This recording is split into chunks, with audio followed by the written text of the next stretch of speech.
Le médecin sort une aiguille en acier et s'apprête à l'enfoncer dans le patient. Au moment critique, un mendiant intervient pour le sauver. Ensuite, il utilise une méthode unique pour ramener à la vie la belle endormie. Pour exprimer sa gratitude, le plus riche de la ville veut non seulement partager la moitié de ses biens avec le mendiant, mais aussi lui donner sa fille cadette en mariage. Or, le mendiant refuse immédiatement. Car à ses yeux, soigner les malades et sauver des vies est la tâche naturelle d'un médecin, on ne devrait pas attendre de récompense. De plus, l'argent et la beauté ne sont que des nuages flottants pour lui. Cependant, après que le mendiant soit parti, la sœur qui vient de se réveiller apprend qu'il l'a sauvé et annonce immédiatement qu'elle veut se marier avec lui. Or, la sœur cadette s'oppose, car elle a également des sentiments pour le mendiant et affirme ne vouloir se marier qu'avec lui de sa vie. Cependant, elles ne savent pas que la vraie identité du mendiant est le maître du temple de la guerre, qui possède non seulement une fortune incalculable, mais aussi des soldats et des généraux talentueux innombrables sous sa commande. La raison pour laquelle il a refusé la demande en mariage de la fille du riche est qu'il a une fiancée en attente chez lui. La mission étant accomplie, il est temps de révéler sa vraie identité à sa fiancée. Cependant, il ignore que la famille de la belle-mère méprise la pauvreté de sa famille et est en train de rompre l'engagement avec sa mère en dépit de ses supplications pour le maintenir.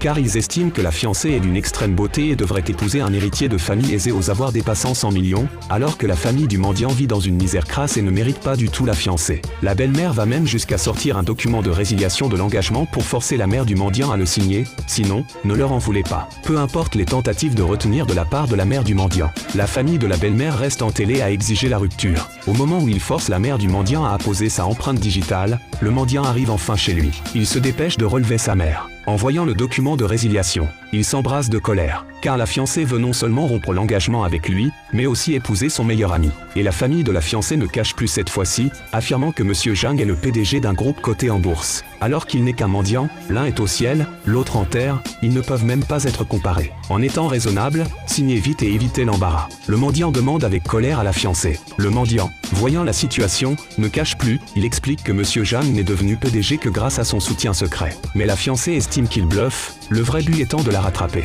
En ce moment, le mendiant remarque immédiatement des problèmes dans les organes internes de son épouse et lui conseille donc de se soigner d'abord et de parler de la rupture ensuite. Or, la fiancée s'irrite sur le coup, convaincue que le mendiant a inventé des mensonges délibérément pour la retenir. Le beau-frère cadet s'approche pour le réprimander, l'accusant d'avoir un cœur vicieux. La belle-mère va même jusqu'à railler leur manque de culture, prêt à recourir à toutes les méthodes pour se marier. La fiancée interpelle directement le mendiant, affirmant être en pleine forme et n'avoir aucun mal. Elle ignore que la raison pour laquelle le mendiant se trouve dans une position humble est à cause du jade sur sa poitrine. Dans une vie antérieure, c'est le propriétaire de ce jade qui l'a sauvé, donc dans cette vie, il veut rendre grâce. Or, la fiancée laisse tomber le pendentif en jade par terre, lui hurle qu'il est un fou capable d'inventer de tels mensonges naïfs. À présent, le mendiant ne veut plus cacher et révèle immédiatement sa vraie identité. Non seulement possède-t-il une fortune illimitée, mais il a aussi un grand pouvoir. Il demande enfin à la fiancée si elle veut vraiment rompre l'engagement. Cependant, elle continue de croire qu'il ment et lui demande sans hésiter de rompre l'engagement immédiatement, déclarant ne plus le vouloir voir une seule minute. Elle ignore qu'elle va bientôt regretter, car les subordonnés du temple de la guerre ont préparé 3 grands cadeaux pour sa fiancée. Lorsqu'ils apprennent que la fiancée a rompu l'engagement,